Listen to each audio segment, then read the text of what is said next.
세상이 악해서 우리가 생각한 이상으로 험악한 소식을 듣게 되면 우리가 쉽게 내뱉는 말이 참 말세다라는 그런 표현을 합니다. 말세, 세상의 마지막이라는 뜻입니다.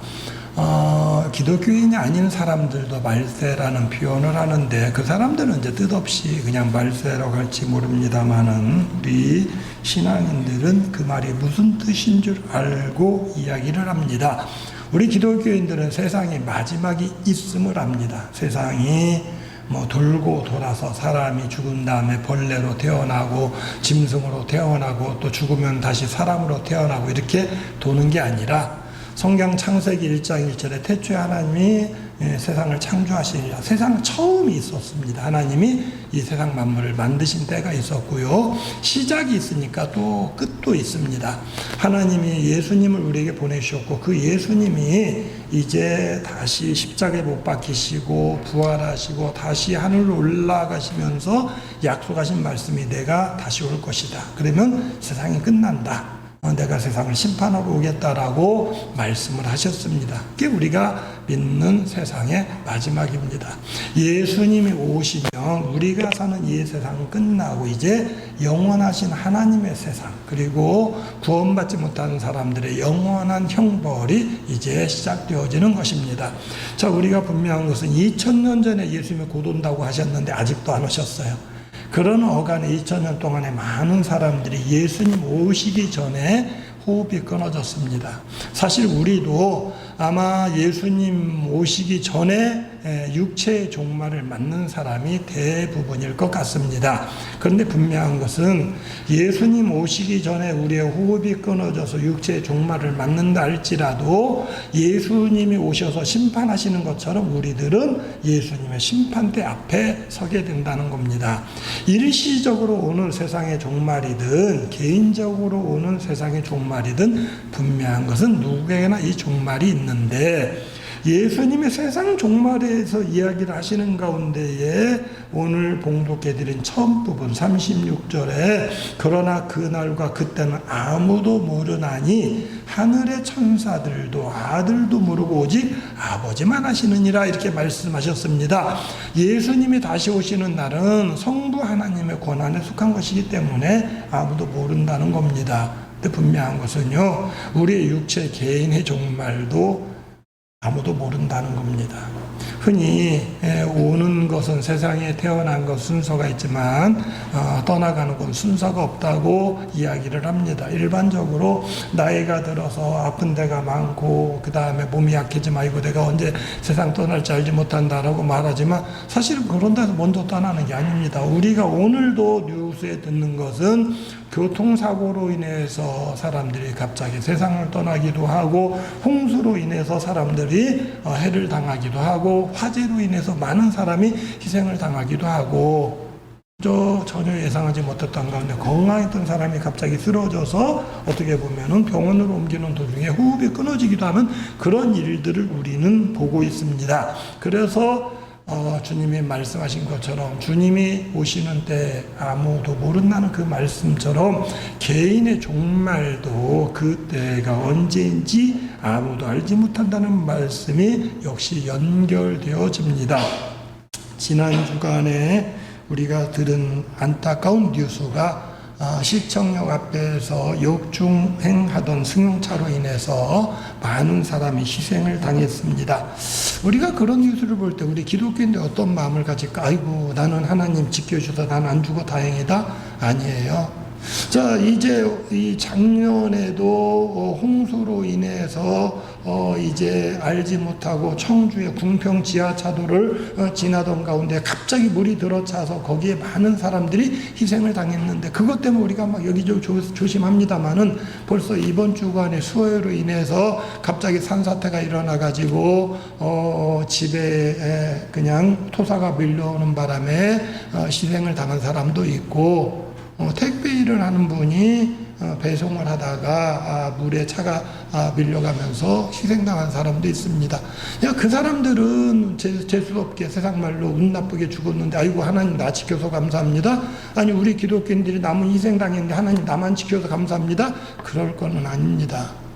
우리가 분명해서 우리 주변에 많은 어려운 일들이 일어나는데 우리가 그럴 때 어떠한 자세로 우리가 그런 것들을 바라보고 우리가 어떤 생각을 가져야 할 것인가.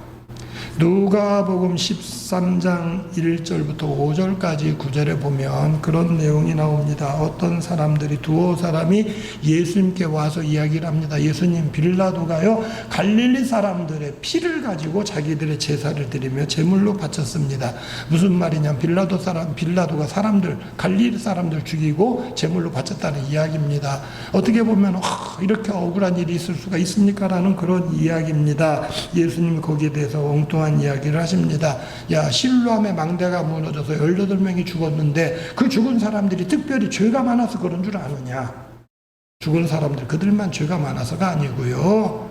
우리 일상생활 가운데는 빌라도에게 희생을 당하는 사람도 있고 작년 벌써 1년 지났는데 홍수 피해가 났는데 어떻게 보면은 수색 작업을 하다가 죽은 군인도 있고 그 다음에 배터리 공장에서 열심히 일을 하는데 화재가 났는데 불을 끄려고 노력한 모습이 보입니다. 그런데 불과 몇 초 사이에 불이 퍼져가지고 빠져나오지 못하고 도망갈 구멍이 없어서 문과 반대편 구멍으로 갔다가 결국 질식해서 죽고 온몸이 타 죽은 사람들도 있고 이번 주간에도 수해로 죽은 사람도 있는데 예수님 그 당시에도 실로암 망대에 무너져 죽은 18사람들 말씀하시는 가운데 그들이 너희들보다 더 죄가 많아서 죽은 줄 아느냐, 너희들도 회개치 않으면 이와 같은 일을 당하리라 경고의 말씀을 하셨습니다. 즉 이 말씀은 오늘날 우리의 삶에 일어나는 많은 재앙들이 하나님께서 우리가 정신 차리고 있으라고 주신 경고의 말씀이고, 특별히 죽은 사람들은 죄가 많고 살아있는 사람들은 특별히 복을 받았고 이게 아니라 우리는 늘 깨어있어야 할 것으로 주님이 말씀하고 있는 바, 오늘의 시대, 오늘의 말씀을 통해서 주님이 우리에게 주신 경고가 무엇인지 다시 한번 살펴보려고 합니다. 첫째로 재앙은 누구에게나 닥친다는 것이고 심판은 누구에게나 닥치는데 그것이 특별히 세상 말로 재수없는 사람 아니면 죄 많은 사람에게만 닥치는 것이 아니라는 겁니다. 어떤 때는요 큰 사고가 있었는데 보면 거기에 믿는 사람도 있어요. 안산에 이제 세월호가 큰 재앙을 겪었는데 거기에 단원고등학교 학생들이 많이 희생당했는데 이야기 들어보니까 우리 성결교단 목사님도 그 교회에 다니는 학생들이 있었는데 그 일을 당했다는 겁니다. 그래서 목사님이 몇 년간을 거기에 쫓아다니라고 얼마나 했었는지 모른다는 이야기를 들으면서 이게 남의 이야기가 아니고 우리 믿는 사람들 가운데 있는 이야기구나는 그런 생각을 했습니다. 주님께서 이 땅에 여러 가지 재앙들인데 거기에는요 흔한 말로 누구 예수 안 믿는 사람은 그런 일 당하고 벌 받을 사람 당하고 그런 일 당하는 사람은 죄가 많은 사람, 이게 아니라는 겁니다. 누구에게나 닥칠 수 있는 재앙입니다. 자, 예수님께서 말씀하시는 가운데 하늘에서 하나님께서 비를 내리실 때에 믿는 자와 믿지 않는 자에 공평하게 내리신다고 그랬습니다. 하나님께서 비를 내리시는데 이 비를 내리신 거 하나님의 섭리 가운데 필요할 때 주십니다. 근데 이 비가 너무 많아가지고 재앙이 되기도 하고요 단비가 되어서 곡식이 자라기도 하시는데 이 비를 내리실 때 하나님 믿는 사람의 밭에는 많이 내려주게 하시고 그 다음에 안 믿는 사람들은 조금 이러지 않는다는 겁니다. 골고루 내리시는 겁니다. 때로는 재앙이 닥치는데 그 재앙이 하나님의 자녀들 우리가 당할 수도 있는 그런 재앙이라는 것입니다. 그런 가운데 예수님께서 마지막 때에 하나님이 이제 부르실 때의 모습을 말씀해 주고 있는데 오늘 봉독한 말씀 가운데 이런 말씀이 나옵니다. 40절과 41절인데 그때에 두 사람이 밭에 있으면 한 사람은 데려가고 한 사람은 버려둠을 당할 것이고 두 여자가 맷들질하고 있으면 한 사람은 데려가고 한 사람은 버려둠을 당할 것이니라.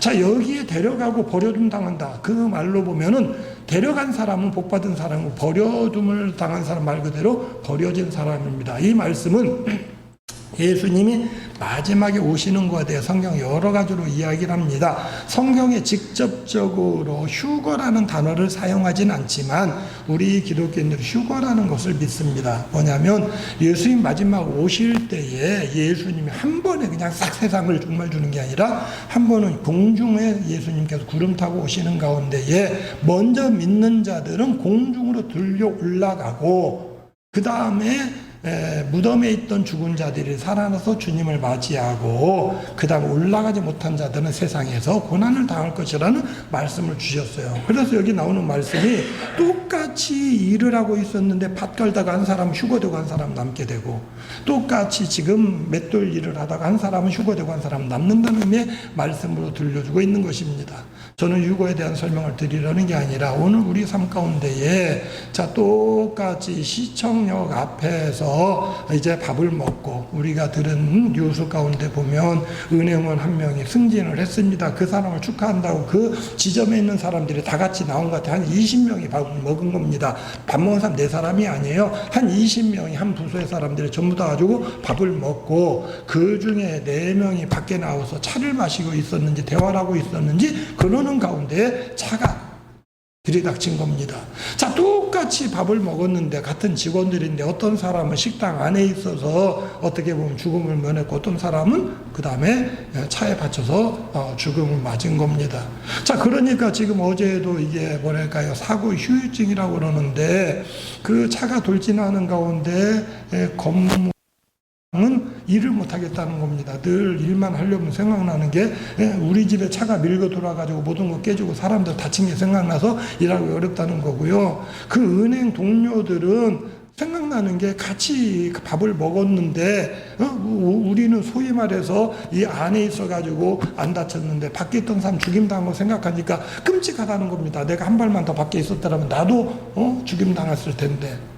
이 세상이 사실은 우리가 그런 일을 겪는 게 바로 옆에 있는데 한 사람은 죽임을 당하고 한 사람은 살아있고 이러다 보면 어떻게 보면 우리가 살아있는 게 살아있는 것 같이 않게 여겨진다는 겁니다. 내 삶의 현장에서 똑같이 있었는데 한 사람은 죽임을 당하고 한 사람은 살게 되고 저 작년 청주 궁평 지하차도에서 물이 갑자기 차니까 차들이 안 움직입니다. 그러니까 사람들이 그때 차 밖으로 빠져나오는데 어떤 사람은 그래도 운 좋게 이걸 붙잡고 걸어서 나와서 살았는데 어떤 사람은 거기서 힘이 붙여가지고 나오지 못하고 죽임을 당했어요. 죽임당한 사람은 생각을 못하겠지만 살아난 사람들이 과연 어떤 마음일까요? 나는 겨우 살아나오는데 그 사람들은 나오지 못했고 이게 우리 뇌리 가운데 남아있는 겁니다. 사실은요, 이게 멀리 있는 일이 아니라 우리의 생활 가운데 늘 있는 일입니다. 두 사람이 함께 일했는데 한 사람은 살았고 한 사람은 죽었다는 겁니다. 한 사람은 버려둠을 당하고 한 사람은 어떻게 보면 주님의 부르심을 받았다는 겁니다. 자, 이런 상황 가운데 우리가 깨달을 건 뭐냐면 이 재앙이 지금 우리가 살고 있는 세상 가운데에 불의 심판이든 물의 심판이든 아니면 교통사고가 됐든 아니면 내 건강을 내가 자신하지 못하는 가운데 어느 날 갑자기 내 심장을 부여잡고 쓰러지는 간에 우리가 알지 못하는 가운데에 어떤 사람은 죽고 어떤 사람은 살아남는데 살아남는 사람도 언제 주님의 부르심을 받을지 모르는 겁니다. 즉 하나님의 심판, 하나님의 부르심, 우리의 호흡에 그 다음에 중지는 누구에게나 있다는 것입니다. 이것은 어떻게 보면 어떤 사람들은 운이 좋아 살고 어떤 사람은 운이 나빠서 죽었다는 게 아니라 우리 모두에게 닥칠 수 있는 일이고 하나님의 심판은 모든 사람에게 임한다는 것입니다. 이 말씀 가운데 두 번째로 우리에게 보여주고 있는 것은 우리는 그때가 언제인지 모른다는 겁니다. 그러나 그날과 그때는 아무도 모르나니 이렇게 말씀하고 있습니다. 언제 재앙이 닥칠지, 언제 주님이 오실지, 그 다음에 언제 내 호흡이 끊어질지 우리는 알지 못합니다. 그런데 성경은 그때는 모르지만 우리에게 징조는 보여주고 있다는 겁니다. 오늘 우리가 36절부터 42절까지 보았습니다마는 24장 전체가 마지막 때에 대한 말씀입니다. 그러면서 예수님께서 이제 마지막 때가 온다라고 24장 1절에 말씀을 하시니까 제자들이 그때가 어느 때입니까? 3절 말씀에 제자들이 조용히 와서 예수님께 여쭙기를 어느 때 이런 일이 있겠사오며 주의 임하심과 세상 끝에는 무슨 징조가 있으리까? 라고 물었습니다. 그럴 때에 예수님께서 징조에 대해서 말씀하십니다. 분명한 것은 오늘 봉독 36절처럼 정확하게 몇 월 며칠 몇 시에 이런 일이 일어납니다. 이건 아무도 모르는 겁니다. 그걸 말했다면 가짜입니다. 그런데 마지막 때 징조는 있다는 겁니다. 그 징조가 되게 뭐냐면 세상 마지막 징조 그대로입니다. 자, 이제 세상에 전쟁이 일어납니다. 나라끼리 싸웁니다. 이거는 말 그대로 말세의 징조입니다. 세상 끝의 징조입니다. 자연재해가 많이 일어납니다. 지진이 일어나고요. 첫째에 기근이 있다고 그랬습니다. 제가 느끼는 거는 제가 어렸을 때 학교에서 배웠습니다. 이게 지진이 있는 나라가 있고요. 화산이 폭발한 나라가 있습니다. 그래서 우리나라는 지진 안전지대라고 그랬습니다. 일본에는 화산이 있다는 겁니다. 그런데 이게 뭐 옛날 이야기 같아요. 그런데 보니까 이제 나이 들어서 보니까 우리 이제 오늘날 뉴스가 세계의 어떤 뉴스가 하루 만에 바로 도착을 하는데 아이슬란드에서 언제 화산이 폭발을 했다. 며칠 있다 보면은 인도네시아 화산이 폭발했다. 또 며칠 있다 보면은 일본에 화산이 폭발을 했다. 그런 이야기가 들리는 겁니다. 이게 멀리 있는 게 아닙니다. 그러더니 지진에 대한 이야기 나오는데 우리나라는 생각도 안 했습니다. 그랬는데 우리나라에도 포항에 지진이 있었다. 금년은 어디에 지진이 있었다. 아직 뭐 사람들이 죽을 정도의 지진은 아닙니다만 진도 3.8 그래가지고 사람들이 진동을 느낄 정도 그리고 기압장이 떨어질 정도의 지진. 그러니까 우리가 깨닫는 건 뭐냐면 이제 처처의 기근과 지진이 있을 것이라고 하는데 이게 마지막 때 징조 중에 하나구나 우리가 바라보는 겁니다. 그것뿐만 아니라 가장 큰 게 뭐냐면은 이제 예수님이 다시 오신다고 그랬는데 이단들이 일어나고 거짓 선지자가 일어나서 내가 예수다. 내가 메시아다. 내가 어떤 면에서는 이제 하나님이다. 이런 일들이 많이 일어날 것이라고 그랬습니다. 그러면서 첫째 거짓 선지자나 어떤 면에서는 예수라는 자가 나타날 것인데 그게 아니라는 겁니다. 그러나 분명한 것은 그런 일들이 많이 있으면 인자 임함에 가깝다라고 말씀하셨는데요. 모르겠어요. 예수님 다시 오시면 우리나라 오실 것 같아요. 왜요? 우리나라 이단이 제일 많은 것 같아요. 거짓 선지자도 제일 많고 얼마나 많은 이단들이 있는지 모릅니다. 자기가 메시아라는 사람들이 얼마나 많이 있는지 모릅니다.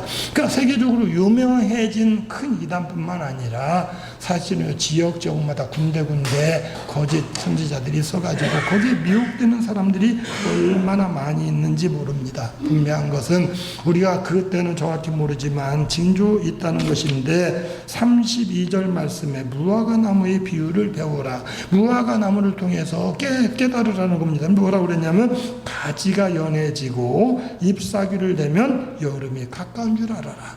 여름에 가깝다는 말이면 주님이 문 앞에 오신 줄 알라는 겁니다. 그러면서 이제 여러 가지 이단들이 나타날 것이라고 말씀하고 있습니다. 예수님 오시는 징조만이 아니고요. 개인의 징조가 있습니다. 개인들이요. 옛날에는 안 그랬는데 내가 좀 이상하다. 그러면은요. 조심해야 됩니다. 나도 주님 갈 날이 얼마 남지 않았구나.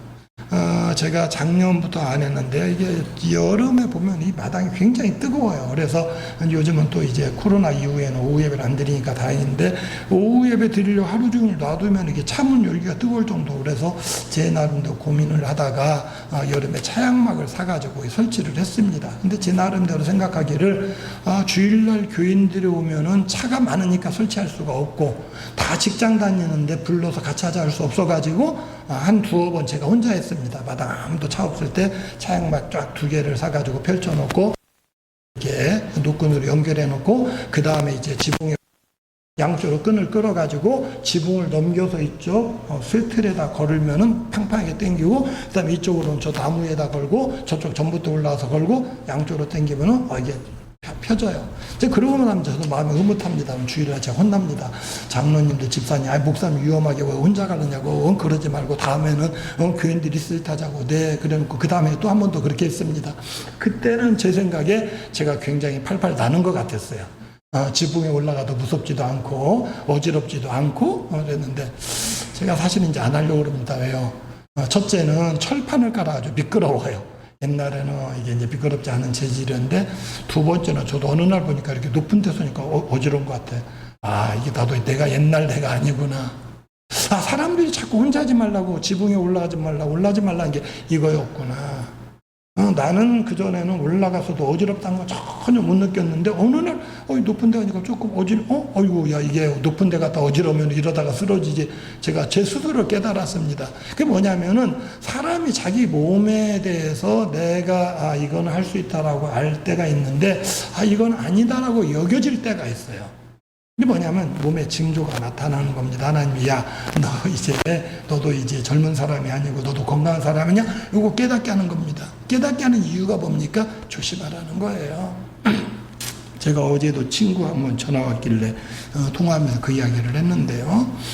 좀 건강 어떠냐요? 그래서 내가 작년에 이제 배가 아파가지고 이게 쓸개에 돌이 있다는 걸 알았고, 이게 쓸개에 돌이 커서 떼냈다는 걸 알았다 그러면서 싹 한마디 했습니다. 야, 얘 장기 잘 두는 사람이 차나 포 떼고 두잖아. 그러니까 나는 건강하니까 하나 뗀 거야. 이랬더니 막 펄쩍 뛰더라고요. 근데 그 한마디에서 사실은요, 제가 말은 그렇게 하지만 차를 뗀 사람은요, 더 조심해야 돼요. 남들은 차를 가지고 쭉 올라가고, 장기 아시면 알겠지만 포를 가지고 건너뛰고 이러는데, 차나 포가 없으면 그 역할하는 게 없습니다. 그러면 차, 포 역할 못하는 걸로 다른 걸로 하려면 머리를 훨씬 많이 써야 돼요. 무슨 말이냐면, 내가 한 부분이 약해졌으면은요, 말로는 내가 건강에 떼냈다 하지만 그거 없는 대신에 그 기능을 다른 게 대신해야 되니까 사실은 훨씬 조심해야 되는 겁니다. 하나님께서 우리 모든 몸의 기관들을 준 게 뭐냐, 각각 역할이 있어요. 근데 내가 그 부분이 지금 약해졌다는 거는 내가 그만큼 조심해야 된다는 겁니다.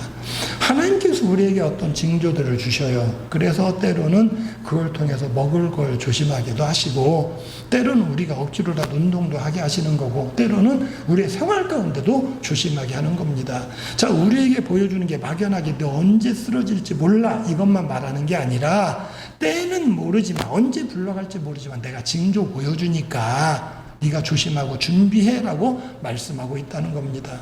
하나님은 우리에게 세상의 마지막 때 징조를 보이셨습니다. 징조를 보이신 이유가 뭐냐면 그걸 통해 깨달으라는 겁니다.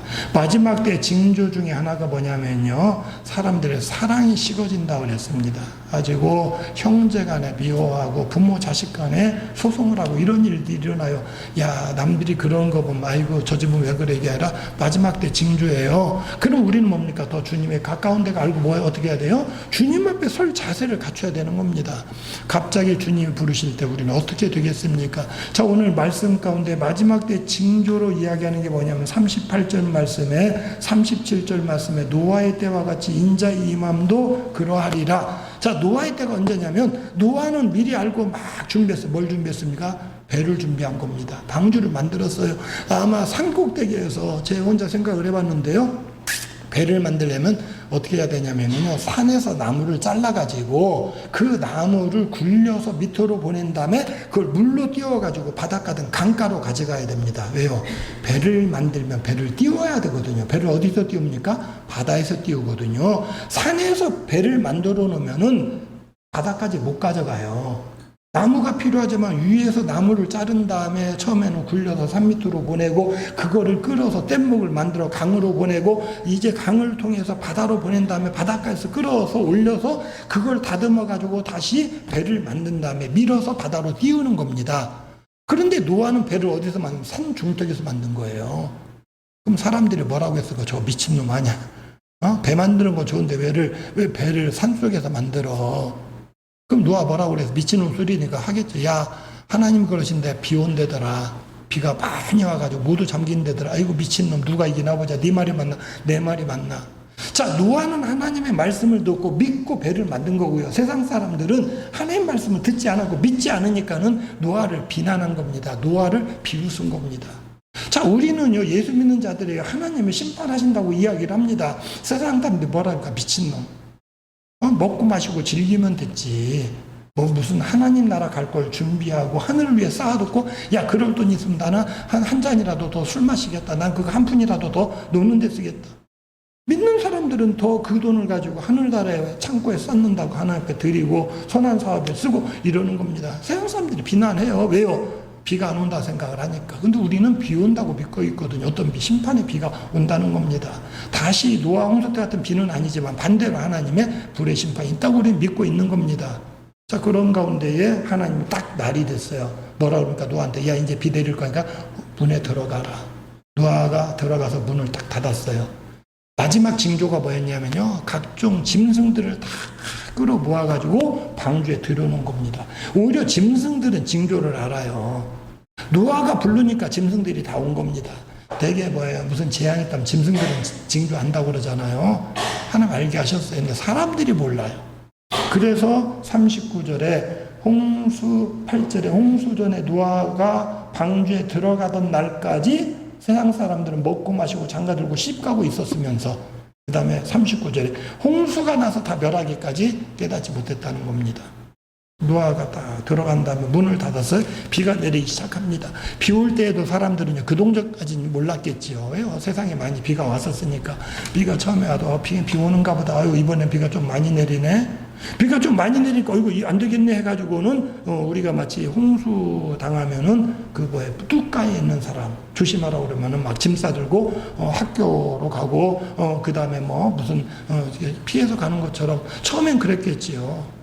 그러나 이 비가 그치지 않으니까 더 이상 뭡니까? 피할 데가 없는 겁니다. 언제까지요? 하나님이 이제 노아가 방주에 들어가고 문이 닫히기까지 세상 사람들은 깨닫지 못했다는 겁니다. 세상은요 모릅니다. 우리는 주님이 대비하라고 하니까 예배하라니까 준비를 하는 겁니다. 주님 앞에 준비를 갖춘 자들은요 홍수가 나도 염려할 필요가 없습니다. 자, 마지막으로 때는 모르지만 징조는 모른다고 그랬는데요. 그렇다면 우리 할 일이 뭡니까? 징조 아는 자들에게 말씀하신 게 마지막 절 말씀입니다. 42절 그러므로 깨어 있으라. 어느 날에 너희 주가 임할는지 너희가 알지 못함이니라. 자, 깨어 있으란 말씀이 어떤 말씀으로 연결되어집니까? 25장 마지막 때의 비유에 대해서 세 가지 비유를 들려주는데 첫 번째가 이제 등을 가지고 예수님 맞을 준비하는 처녀들에 대한 비유입니다. 10처녀가 신랑을 맞으려고 등을 가지고 있는데 등 가지고 있는 5명은 등만 가지고 있지 사실은 이 등에 기름이 있는지 없는지 살펴보지 않았어요. 그러나 5명의 기름이를 준비해 놓은 겁니다. 자, 사실은 같이 졸았어요. 졸다가 신랑이 왔다라고 부르짖으니까 그 다음에 이 5명은 심지어 이게 뭘까? 등에 심지를 올리고 불 환하게 켜고 나가는데 5명은 심지 올리고 이게 불을 켜려고 보니까는요 꺼져가요. 왜? 기름이 없어가지고. 신랑 맞으러 못 가는 겁니다. 주님 앞에 서지 못하는 겁니다. 깨어있으라고 말씀하셨습니다. 심판의 날이 있습니다. 날과 때를 모르지만 분명 오실 때에 바로 맞으러 나갈 수 있도록 깨어 있어야 합니다. 언제부턴가 우리나라가 이제 모두가 국민들이 스마트폰을 갖고 있으니까 여러 가지 역할을 합니다. 코로나 4년 동안에는 이제 사람들이 코로나 걸렸는지 안 걸렸는지 접종 받았는지 안 받았는지 휴대폰을 통해서 다 우리가 통보를 받았습니다. 자, 이제 재난에 대해서 국가가 관리를 합니다. 요즘 얼마나 많은 문자가 오는지 모릅니다. 비가 조금 많이 내리면 띵동 그래서 보면은 이제 여주군에서 먼저 옵니다. 여주 이게 한강물이 수위가 높아졌으니까 지대가 낮은 쪽에 있는 사람들은 높은 데 대피하시기 바랍니다. 아니 2천 사람인데 왜 나한테 보내는 줄 모르겠습니다. 어쨌든 조금 있다 보면 또 음성군에서 문자를 보냅니다. 음성군에 비가 많이 내리니까 조심하라는 겁니다. 그런 다음에 이제 이천시 문자가 옵니다. 이천시 지역에 비가 많으니까. 자, 지방자치단체들이 가까운 데 있는 사람들 다 보내는데요. 경기도에서 따로 보냅니다. 그리고 산사태 위험이 있으면 또 한 번은 산림청에서 문자가 옵니다. 산사태 위험이 있으니 이제 산에 계신 분들은 내려가라는 겁니다. 그러다가 이제 또 한 번 또 문자 옵니다. 보니까는 이제 충주댐을 방류했으니까 계곡에 있는 사람 피하라고 한강 통제소에서 문자를 보냅니다. 그러다가 어떤 면에서는요, 또 다시 문자 오는 게 이제 경기도 재난관리청에서도 문자가 옵니다. 그러다가 지진이 났다 그러니까, 지진은 우리하고 전혀 상관없는 동네인데 행정안전부 명의로 지진이 났다고 문자가 옵니다. 좀 답답했던 게 새벽 3시 40분인데 문자가 와요. 가지고 그 소리에 깼습니다. 저는 어차피 뭐 새벽 기도 때문에 3시 50분에 항상 이제 핸드폰 틀어놓는데, 그덕에 한 10분 일찍 일어났는데, 과연 다른 사람들은 직장 갔다 와가지고 피곤해서 밤새 자고 있는데, 새벽 3시 40분에 문자 띵동 오면, 그것도 우리 동네도 아니고, 그 다음에 이게 지진이 뭐 5.0, 뭐 6.0 이것도 아니라 3.8, 그 동네에서는 조금 진동 느끼는 정도인데, 과연 그것까지도 새벽 3시 반에 꼭 문자로 보내야 되는가 하는 그런 생각을 좀 해봤습니다. 그러다가 이제 친구들 이야기하다가, 야, 이게 문자가 너무 많아가지고 나중에는 이게 만성이 돼가지고 진짜로 필요한 재난 문자가 와도 보지도 않겠다. 사실 그렇습니다. 성경에 주님께서 마지막 때에 대해서 경고를 하시는데 사람들이 이제 무뎌지는 겁니다. 맨날 같은 이야기인 줄 알고요. 그러나 분명한 것은 주님이 그 경고하시는 가운데에 관심 있게 보는 사람들은, 지혜로운 사람들은 경고를 깨닫고 피할 때를 안다는 겁니다. 지난 월요일 날 새벽에 비가 조금 내렸어요. 새벽기도 끝나고 나가는데 벌 몇 마리가 왔다 갔다 하는 게 보여요. 근데 제가 이 말벌에 대해서는 예민합니다. 왜요? 그 전에 우리 마루 깔기 전에 거기에 그 나무 종류 심었었는데, 제가 나무에 이렇게 멀리 있으면 이렇게 털어내느라 툭 때리는데 따끔해요. 뭔지 몰랐는데 보니까 말벌집이 있고 조그만 게 있었습니다. 말벌 한 서너 마리 있었는데, 말벌집 건드린 바람에 쏘였는데, 이거 굉장히 고생했습니다. 자, 제가 걱정이, 이거를 그래도 내가 건드린 바람에 조그만 거 발견해가지고 애들 안 다쳤으니까 다행이지, 만일에 요거 발견 못하고 누가 노인분이 쏘였거나, 저희 어머니가 예전에 이야기를 하셨는데요. 막내 동생 군대에 면회를 갔다가 부대에서 벌에 쏘여가지고요. 뭐 난리 났었답니다. 부대 군의관이 와가지고 치료를 하고, 그래서 어머니가 막내 아들 면회 갔다 오히려 부대 패키지 갔다고 그런 말씀하셨는데, 정말 그때 죽는 줄 알았는데 호흡이 안 되고, 그래서 이게 무섭구나 했는데, 저는 이제 젊었으니까 건강하니까 다행이다 싶었는데, 그때 그래가지고 늘 수시로 살핍니다. 교회 혹시 벌이 집지지 않나. 그러니까 수시로 보다 보면 어떤 때는요, 말벌집 조그맣게 벌들이요, 되게 교회 처마 같은데 집 잘 져요. 그러면은 두세 마리 지은 것 같으면 그 다음에 약 뿌려가지고 제거하고 그랬는데, 벌이 여러 마리 움직이는 게 뭐가 이상하다, 집 질렸나 보다 하고 딱 살피다 보니까 휴게실 입구 딱 들었는데 이미 집을 지었어요. 얼마나 큰지 작은 메론만 합니다. 이만한 게 있어요. 근데 날이 밝으면 왕성하게 움직일 텐데, 비가 오니까 이제 서너 마리 이제 드나드는데, 이거 누가 모르고 건들면 큰일 나겠다. 누가 그냥 문이라도 쾅 닫으면 얘네들도 일제히 나오면 큰일 났다 싶어가지고 사다리 올려놓고, 다행히 이제 비가 좀 오니까 왕성하지 않으니까 다행히 에프킬라 사놓은 게 있습니다. 4통 사놓은 게 있어요. 그 중에 2통을 딱 양손으로 들고, 쌍권청입니다. 저거 2개 가지고 동시에 쫙 몇 마리가 놀래가지고 나오는데 한 마리도 못 도망가게 다 잡았습니다. 그리고 나서 이제 낮에 밝은 다음에 떼놓고 이제 집을 떼보니까 엄청 많이 들어있더라고요. 애벌레들 많이 있고. 참 다행이다 싶었던 게, 만일에 주일날 벌써 그렇게 크게까지 몰랐는데, 만일에 주일날 누가 모르고 문에 부딪혔다가 얘네들이 놀래가지고 나오면서 교인들 공격했다라면 큰일 날 뻔했다 싶어가지고 다행이라 생각하다 그때 깨달은 게 있습니다. 제 나름대로 늘 교회 주변 살피면서 벌집 안 짓게 하고 뭐 없나 살피지만, 미처 못 본 사이에 그만큼 커졌어요. 악한 마귀가 우리가 늘 조심하고 살핀다는 것 같지만, 내가 모르는 사이에 세력을 키우고 준비했다가 우리를 공격합니다. 사실은 우리 주변에 이단들이 악한 마귀하고 똑같아요. 늘 세력을 키우다가 어느 날 갑자기 공격하다 보면 속수무책으로 당할 수가 있어요. 그래서 주님 우리에게 깨어있으라는 겁니다. 마귀에게 미혹받지 않도록 우리 성도들이, 우리 구역 식구들이 공격받지 않도록. 왜요? 마지막 때에는 이단들이 일어나가지고 공격하기 때문이라. 왜요? 한 사람이라도 더 주의 백성들이 구원받지 못하도록 방해하려는 겁니다.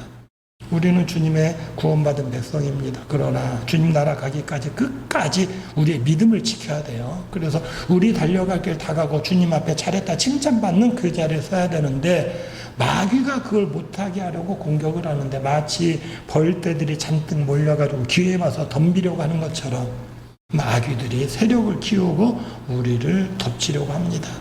마지막 때 이단들이 많이 일어나고 거짓 선지자가 많이 일어나고 주의 백성들을 공격하려고 합니다. 할 수만 있으면 주의 백성들 시험에 빠뜨리려고 합니다. 우리 주변에 많은 시험거리들이 있습니다. 운전하다가 시험에 빠지기도 하고요. 일하다가 어떻게 보면 시험에 빠지기도 합니다. 늘 우리의 마음을 다스려서 내가 혈기 부리거나 다른 사람하고 시비 걸거나 어떻게 보면 그런 일 생기지 않도록 조심해야 되는데, 마지막 때는 사람들이 사랑에 식어진다고 그랬습니다. 그래서 어떻게 보면 사람들이 그냥 완악하고 독해가지고 우리를 공격하려고 할지 모릅니다. 그럼에도 불구하고 우리는 그리스도의 사랑으로 세상을 이겨야 되는 겁니다. 주님 우리에게 말씀하십니다. 분명한 것은 심판이 있다는 거예요. 마지막 때 주님의 심판이 있는 것처럼 개인의 종말이 있습니다. 그게 언제인지 모릅니다. 우리의 육체에 연약해지는 부분 보면서 나도 이제 나이가 들었구나 조심해야지 깨달을 뿐만 아니라, 언제 어떤 시험에 빠질지 모르니까 우리는 늘 조심해야 되는데, 분명한 것은 때는 모르지만 보여주고 있다는 겁니다. 내 육체의 징조를 통해서든지 세상 사람들의 완악함을 통해서든지 주님의 때가 가깝다는 걸 기억하시면서 더욱더 깨어서 믿음으로 주님 앞에 설 수 있기까지 신앙을 지키시는 우리 모든 성도님들이 되시기를, 마귀가 틈타지 못하도록 깨어있는 우리 모든 성도님들이 되시기를 주님의 이름으로 부탁을 드립니다. 오늘도 사모하는 마음으로 주 앞에 나와 예배하게 하시오니 감사함을 드립니다. 주님이 다시 오시겠다 약속하셨는데 2000년이 지난 지금까지 오시지 않으므로 우리가 나태해지고, 또 우리 개인의 종말이 가깝지만 우리의 매일의 생활이 안일한 가운데에 잊어버릴 때가 많이 있습니다. 늘 언제 주님 앞에 설지 알지 못하는 사실을 우리가 깨달으면서 먼저 영적으로 우리 자신을 그리고 언제 주님 앞에 서더라도 믿음으로 담대히 설 수 있는 자들로 우리의 믿음을 지켜 주시옵소서. 예수님의 이름으로 기도드리옵나이다. 아멘.